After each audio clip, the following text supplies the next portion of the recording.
In 1965, a small, resource-poor port at the tip of the Malay Peninsula was expelled from a political union it had only just joined. It had no oil, no significant agricultural land, barely any fresh water of its own, and a population crammed into a territory smaller than most American cities. Its prime minister, announcing this expulsion to the world, wept openly on television. Nobody watching that broadcast believed they were looking at the birth of one of the richest nations on earth.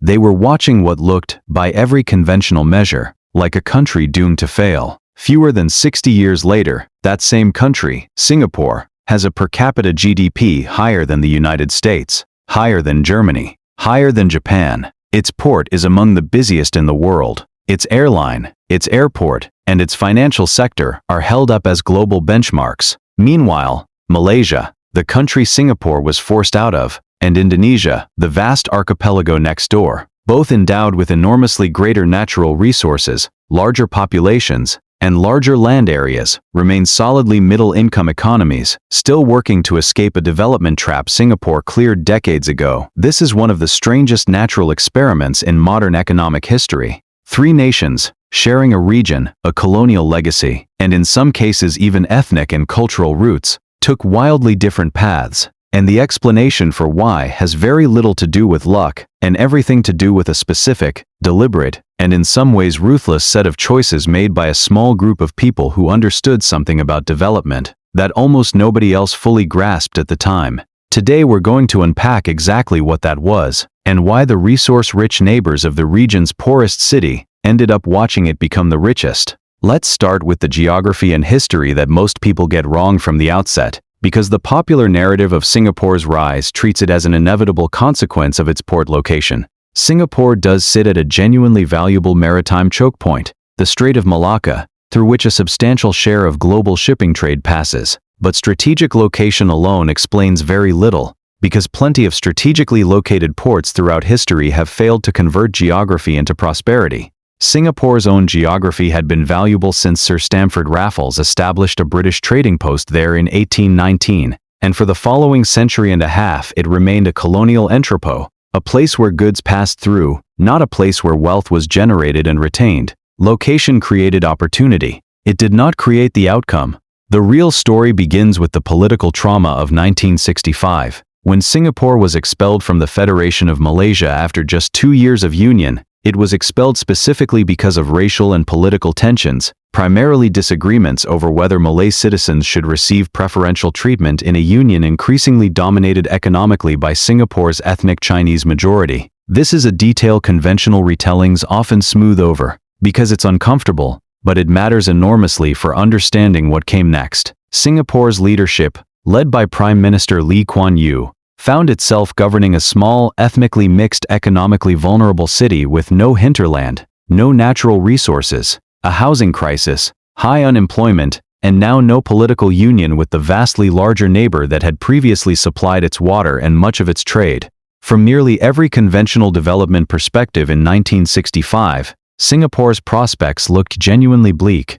What Lee Kuan Yew and his government did next has been analyzed, praised, and criticized more than almost any development program in modern history, and understanding it requires setting aside both the hagiography and the simple condemnation because the actual policy record is more specific and more instructive than either extreme allows. The first pillar was an aggressive, almost obsessive focus on attracting foreign direct investment at a moment when most newly independent nations across Asia, Africa, and Latin America were doing close to the opposite. This was the era of import substitution industrialization, a development strategy embraced by dozens of post-colonial governments, including Indonesia's under Sukarno and later under Suharto, in which countries tried to build domestic industries behind high tariff walls, protecting infant industries from foreign competition while nationalizing key resource sectors. The logic made intuitive sense. Why let foreign companies extract your resources and repatriate the profits when you could build your own national champions instead? Singapore's government looked at this strategy and rejected it almost entirely. Lee Kuan Yew's economic team, heavily influenced by a Dutch economist named Albert Winsemus, who served as an economic advisor to the Singaporean government for over 2 decades, concluded that Singapore had none of the preconditions that import substitution required. It had no domestic market of any meaningful size to protect, since its entire population was smaller than a single mid-sized city elsewhere in the region. It had no natural resource base to nationalize. What it had was location, a deep water harbor, and, crucially, a population willing to work under a government prepared to make itself maximally attractive to global capital, whatever the short-term political cost of doing so. So instead of restricting foreign investment, Singapore did the opposite. It created the Economic Development Board in 1961, even before independence, tasked specifically with courting multinational corporations and offering them tax incentives, streamlined bureaucracy, political stability, and labor discipline in exchange for locating manufacturing and, later, financial and technology operations on the island. This was, in the language of development economics, an export-oriented growth strategy, and it stood in direct contrast to what Malaysia and Indonesia were doing for much of the same period. Malaysia, sitting on substantial reserves of tin, rubber, and later palm oil and petroleum, pursued a development strategy that prioritized resource extraction and, beginning in 1971, an explicit affirmative action program called the New Economic Policy, designed to redistribute wealth toward the ethnic Malay majority, who had historically lagged economically behind the country's ethnic Chinese and Indian minorities. The New Economic Policy is a case study in the tension between distributive justice and growth efficiency, because whatever its social and political merits in addressing genuine historical inequality, it also introduced significant friction into Malaysia's ability to allocate capital and talent purely on economic merit, at exactly the moment Singapore was building an economy that did precisely that, ruthlessly and without apology. Indonesia's path diverged even further, under Sukarno through the mid-1960s, and then under Suharto's New Order government beginning in 1966, Indonesia pursued a development strategy heavily centered on resource extraction, particularly oil, timber, and later palm oil, channeled through a state apparatus that became, over subsequent decades, deeply entangled with patronage networks and what economists came to call crony capitalism. Indonesia had vastly more natural wealth than Singapore could ever hope to possess. Oil reserves, vast forests, mineral deposits, and an internal market of well over 100 million people even in the 1960s. But that resource wealth, rather than translating cleanly into broad-based development, often flowed through state-controlled enterprises and politically connected conglomerates, a pattern development economists refer to as the resource curse, in which abundant natural resources paradoxically correlate with slower and more unequal long-term growth, compared to resource-poor economies forced to build other capabilities. This is the first major thread worth pulling apart carefully, because it's counterintuitive, and it's the heart of the entire Singapore story. Having no natural resources was not, in this specific case, actually a disadvantage. It forced Singapore's leadership to build an economy around human capital, institutional quality, and openness to foreign capital, because there was no resource rent available to fall back on, no oil wealth to redistribute through patronage, no mining concessions to hand out to political allies. Malaysia and Indonesia both had resource wealth available as an alternative path to national income, and in both cases, that alternative path proved to be a slower, more distorted route to development than the one Singapore was forced into by its own scarcity. The second pillar of Singapore's development strategy was an extraordinarily disciplined approach to institutional quality, and this is where the more controversial aspects of the Singapore model come into focus. Lee Kuan Yew's government built one of the least corrupt bureaucracies in the developing world, using a combination of extremely high civil service salaries, intended explicitly to remove the financial incentive for bribery, alongside an aggressive and well-resourced anti-corruption agency called the Corrupt Practices Investigation Bureau. Established originally under British colonial rule in 1952, but dramatically strengthened and empowered after independence. This mattered enormously for attracting foreign capital, because multinational corporations deciding where to locate factories and regional headquarters cared as much about predictability, contract enforcement, and freedom from extortion as they did about labor costs or tax rates.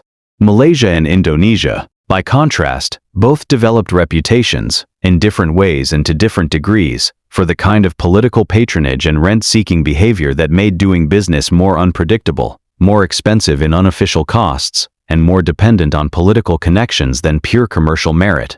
This is not a claim that either country was simply corrupt in some crude sense while Singapore was simply clean. It's a claim about the institutional predictability that global capital rewards, and Singapore built that predictability with a level of deliberate, top-down discipline that neither of its neighbors matched during the critical decades of the 1960s through the 1980s.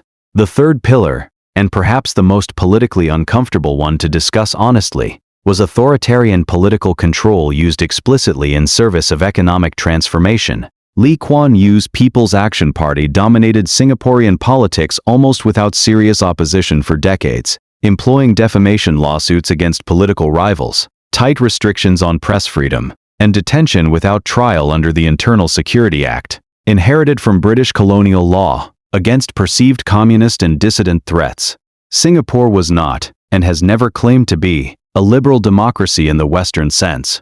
Lee Kuan Yew himself was explicit and unapologetic about this, arguing publicly and repeatedly that what he called Asian values, prioritizing social order, deference to authority, and collective economic advancement over individual political liberty, were better suited to rapid development than the messier, slower processes of liberal democratic governance. This argument, often labeled the Singapore model, or more broadly the authoritarian development model, remains one of the most contested ideas in development economics, because it raises an uncomfortable question that Singapore's success doesn't fully resolve. Was the authoritarian political control a necessary condition for the economic transformation, or simply a correlated but not causally essential feature of it?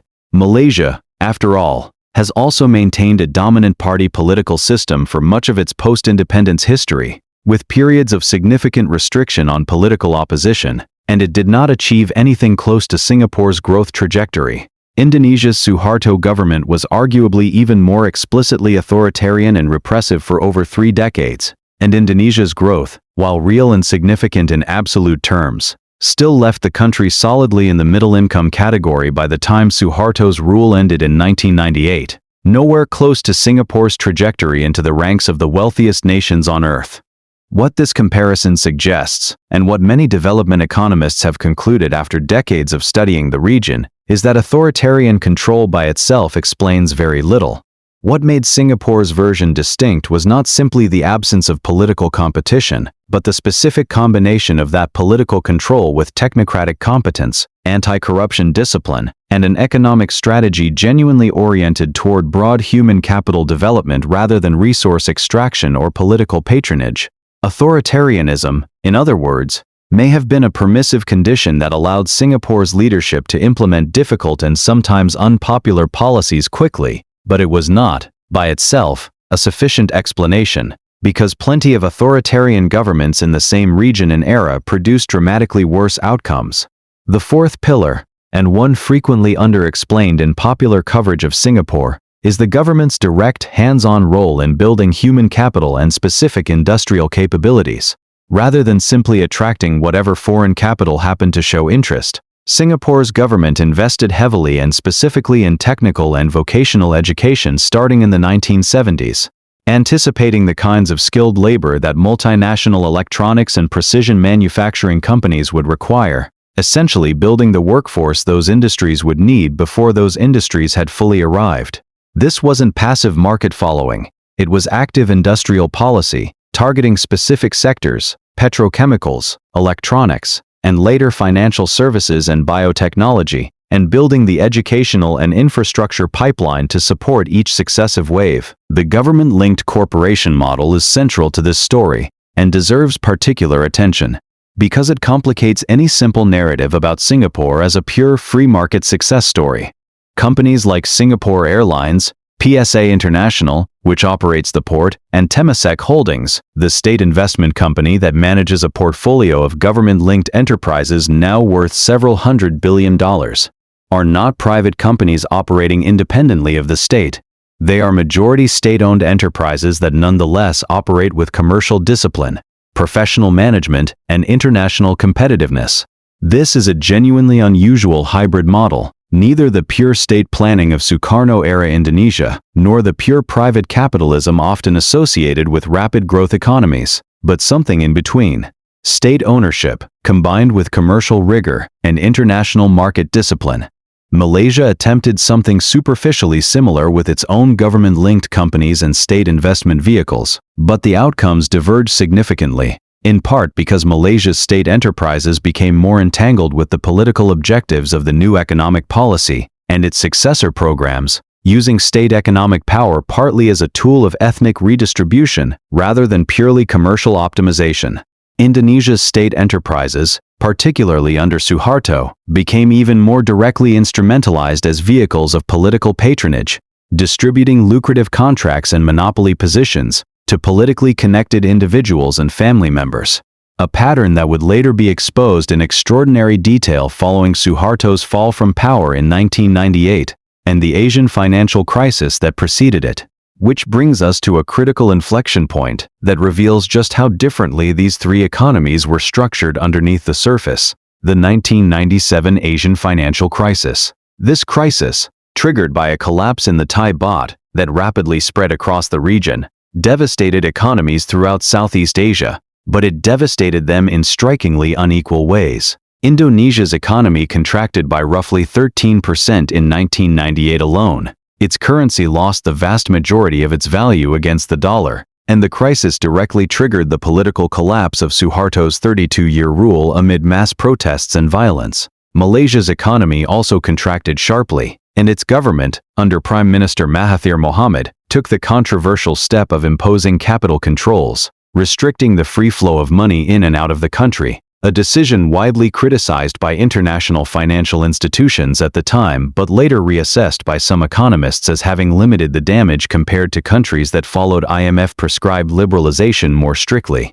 Singapore, while not immune to the regional crisis and experiencing a real economic slowdown, weathered the 1997 crisis far more successfully than either neighbor, in large part because of exactly the institutional strengths built over the preceding 3 decades. A well-capitalized and tightly regulated banking sector, enormous foreign exchange reserves, and a currency, the Singapore dollar, that was managed conservatively rather than pegged in the more vulnerable ways several other regional currencies had been. This crisis functioned almost like a stress test of the entire regional development model, and Singapore's institutions passed it decisively while Indonesia's political system did not survive it at all.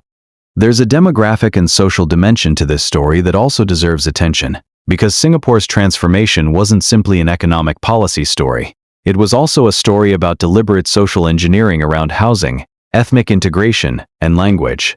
The Housing and Development Board, established in 1960, built public housing that eventually came to house the overwhelming majority of Singapore's population, and crucially, this housing was allocated according to ethnic quotas explicitly designed to prevent the formation of segregated ethnic enclaves, a direct response to the racial tensions that had contributed to Singapore's expulsion from Malaysia in the first place. Whether one views this as commendable social integration policy or as another example of top-down state control over private life, it produced a society with dramatically lower ethnic tension and residential segregation than many comparably diverse nations, which in turn contributed to the political and social stability that made Singapore attractive to long-term foreign investment. Singapore's language policy tells a similar story of deliberate, top-down engineering toward economic ends. The government mandated English as the primary language of instruction and administration, even as it preserved and promoted Mandarin, Malay and Tamil as official languages tied to the country's major ethnic communities. This decision, made in the 1960s and 1970s, positioned generations of Singaporean workers with strong English fluency at exactly the moment global multinational corporations were looking for Asian locations where their executives and engineers could operate without language barriers, an advantage neither Malaysia nor Indonesia cultivated with the same consistency or intensity during the same critical decades.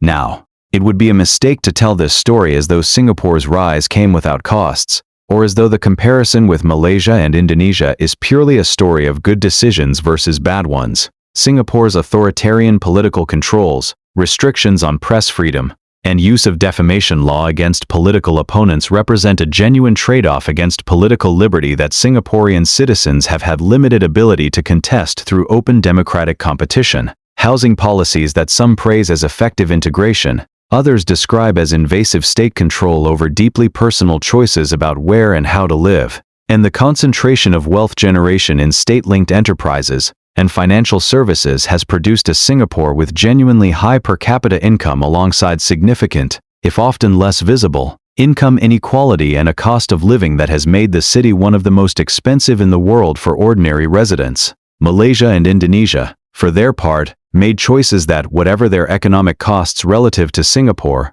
reflected different and in some ways more difficult political realities. Malaysia's new economic policy, whatever friction it introduced into pure market efficiency, was a response to genuine historically rooted economic inequality between ethnic communities that Singapore, with its very different demographic composition, and its ability to simply exclude much of that tension through the 1965 separation itself, never had to resolve through economic policy in the same way. Indonesia's vastly larger population and land area, more than 270 million people spread across thousands of islands compared to Singapore's roughly 6 million people on one small island, presented governance and development challenges of a scale and complexity that a city-states model was never going to have to confront in the first place.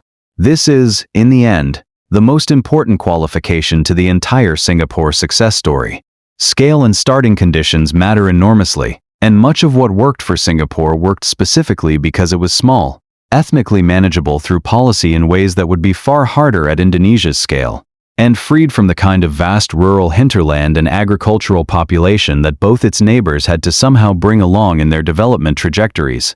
Singapore's model is instructive, but it is not simply a transferable blueprint that Malaysia or Indonesia could have adopted wholesale and achieved identical results, because the underlying conditions, population size, resource endowment, ethnic composition, and geographic constraints, were fundamentally different from the outset. What remains true, however, and what makes this comparison so valuable for understanding development more broadly, is that Singapore's story decisively disproves one of the most persistent assumptions in economic thinking, that natural resource wealth is straightforwardly an advantage for national development. Malaysia and Indonesia both had vastly more natural capital than Singapore ever possessed, and both, for much of the 20th century, converted that resource wealth into slower, more unequal, and more politically distorted growth than the resource-poor city that had nothing to rely on except the discipline, openness, and institutional quality its leadership was forced to build from nothing. Singapore didn't get rich because of its port, though the port helped. It didn't get rich because of some cultural inevitability about East Asian development, a claim that conveniently ignores how differently its neighbors, sharing overlapping ethnic and cultural histories, actually performed. It got rich because a small group of leaders, operating under genuine existential pressure after a humiliating political expulsion, made a series of deliberate, disciplined, and sometimes authoritarian choices to build institutions, attract capital, and develop human potential in the near-total absence of any alternative path to prosperity. Its neighbors, blessed with resources Singapore never had, took different paths shaped by different political pressures, and ended up, decades later, considerably poorer for it. The lesson here isn't a simple one, and it isn't a comfortable one either, because it complicates easy stories about democracy versus authoritarianism, or about resources being purely a blessing, or purely a curse. What it does show, with unusual clarity, is that the presence or absence of natural wealth explains far less about national economic destiny than the quality, discipline, and orientation of the institutions a country builds around whatever conditions it actually has. Singapore had almost nothing to build with. It built one of the richest nations on earth anyway. Its neighbors had almost everything to build with, and it took them far longer, and cost them far more, to build considerably less.